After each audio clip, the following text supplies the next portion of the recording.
ఎవరిని చూస్తే అదే ఏ హీరోని చూస్తే అరే భలే అనిపిస్తుంది మీకు?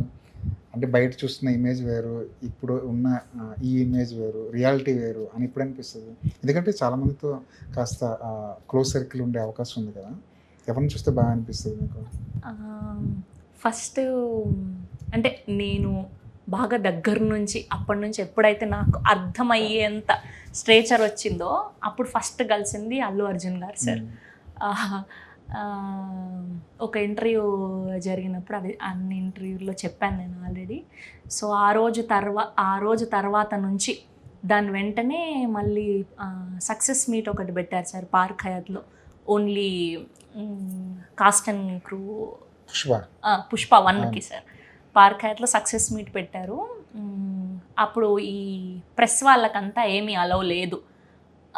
కానీ ఎలా తెలిసిందో మొత్తానికి ఒక చిన్న రెడ్ కార్పెట్ లాగా స్టే చేశారు.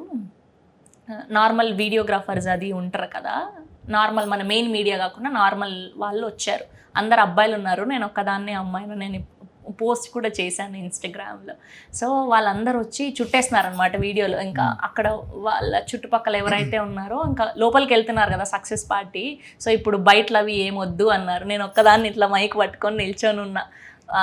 ఏదన్నా ఒకటి చెప్తారేమో, మనం పనికే కదా వచ్చాము. ఇప్పుడు మిగతా వాళ్ళందరూ అనసూయ గారు, సునీల్ గారు వీళ్ళందరూ బయటలు ఇచ్చారు. సో వాళ్ళకంటే కూడా మెయిన్ హీరోతో తీసుకుంటే బాగుంటుంది అంతే కదా. ఎండ్ ఆఫ్ ద డే మీరైనా అదే ఫీల్ అవుతారు కదా, ఇప్పుడు అల్లు అర్జున్ గారు ఇంటర్వ్యూ ఇస్తే బాగుండు అని. సో అట్లా నేను ఎగ్జైటింగ్గా నిల్చొని ఇస్తారా లేదా అని తడబడుతూ ఉన్నప్పుడు జరగండి నువ్వు అడుగు అమ్మాయి అన్నట్టు, నువ్వు అడుగు అమ్మా, ఏం అడగాలనుకుంటున్నావు అడుగు అని. సో అట్లా ఏదో అడిగాను ఆ రోజు మొత్తానికి. సో చాలా మంచిగా అనిపించింది. ఆయన ఇంటర్వ్యూ తర్వాత నుంచి గుర్తుపెట్టుకొని అలా ప్రతి దగ్గర కూడా ఏ ఈవెంట్లో కనిపించినా, సైమాలో కనిపించినా, దాని తర్వాత మొన్న గద్దర్ అవార్డ్స్లో కనిపించిన, ఆయన బర్త్డే అప్పుడు కలిసినా సరే, అసలు ఏంటి వీళ్ళు ఊరికే చుట్టుపక్కల ఉన్న వాళ్ళే హడావిడి చేసేస్తూ ఉంటారు, ఆయన అలా కాదే. 42 స్టెప్పులు లేవు, 42 స్టెప్పులు లేవు. నేను నిన్న అయిపోయాక చూశాను సార్ ఇది ఇంత అయ్యింది అని. 42 స్టెప్పులు ఏం లేవు, అంతా మన ఒకే స్టెప్పే. నువ్వు నిజంగా నిజాయితీగా వాళ్ళని ఇష్టపడి జెన్యున్గా విష్ చేయడానికి వెళ్తున్నావు అంటే వాళ్ళకి అర్థమైపోతుంది సార్. ఊరికే ఫేక్గా వెళ్తున్నామంటే అది కూడా అర్థమైపోతుంది. సో అట్లా ఇంకా ఆ రోజు నుంచి నేను ప్రతి బర్త్డేకి వెళ్ళడం, ఒక పూల మొక్క ఏదో ఒక ప్లాంట్ తీసుకొని వెళ్ళినప్పుడల్లా ఆయన బాగా రిసీవ్ చేసుకొని, లాస్ట్ టైం వెళ్ళినప్పుడు లాస్ట్ ఇయర్ బర్త్డేకి నువ్వు వచ్చావా ఇంత ఫుల్ ఇట్లా ఎగ్జైటింగ్గా ఎప్పుడు కూడా చాలా నవ్వుతూ పలకరిస్తారు సార్. చాలా స్వీట్ అనిపిస్తుంది. నాకు ఇదంతా తెలుసా ట్విట్టర్లో ఇంత అవుతుంది అని. నేను ఈరోజు దీనికి వచ్చే ముందు చూశాను నేను, ఇంత అవుతుందా అని నాకు తెలియదు సార్. అదే నేనంతా డిస్కషన్ జరిగింది ఏంటంటే బన్నీని కలవడానికి 42 ప్రోటోకాల్స్ ఉంటాయి. ఏమో సార్, నాకైతే వాళ్ళ నుంచి ఒక 4 తెలుసు సార్. ఎస్కేన్ గారు, ఏలూరు శ్రీను గారు, వాళ్ళ మేనేజరు. సో ఇలా పాపం ఎప్పుడు ఎవరిని అడిగినా కూడా అంటే కలవాల్సిన సందర్భం ఉన్నప్పుడు, ఆయన సినిమా రిలీజ్ అయ్యే టైంలోనో, లేదా ఆయనకి ఏమైనా స్పెషల్ అవార్డులు వచ్చినప్పుడు, లేదంటే ఆయన బర్త్డే టైంలోనో ఎప్పుడు కూడా నాకు యాక్సెస్ ఉన్నింది సార్. ఎప్పుడు కూడా యాక్సెస్ ఉన్నింది.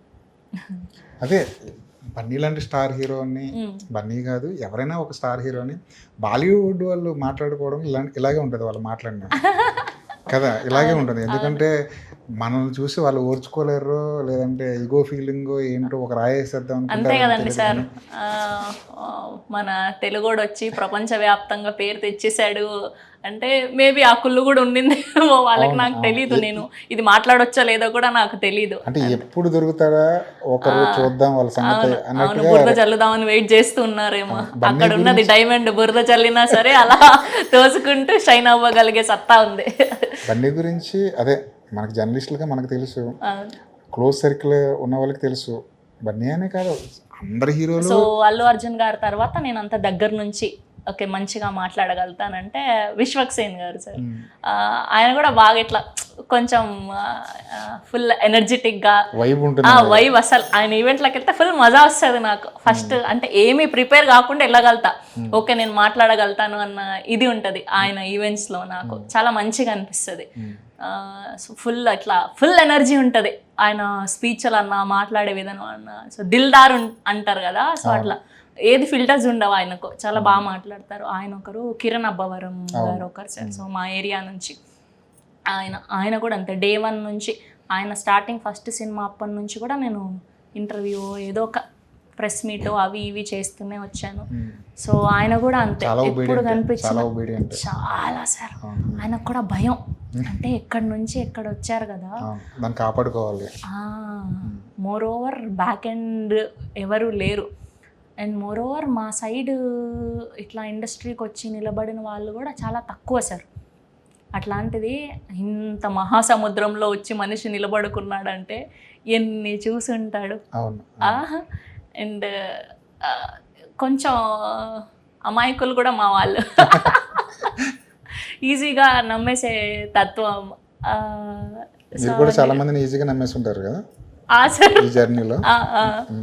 ఇది మనోడే పర్లేదు అని ఫాలో అయిపోవడం, తర్వాత అర్థం అవ్వడం చాలా జరుగుంటాయి. అవును, అట్లా కిరణ్ అబ్బవరం గారు కూడా ఎప్పటికప్పుడు కొంచెం గ్యాప్ వచ్చిన తర్వాత కాయ్ ఈవెంట్లో కలిశాను.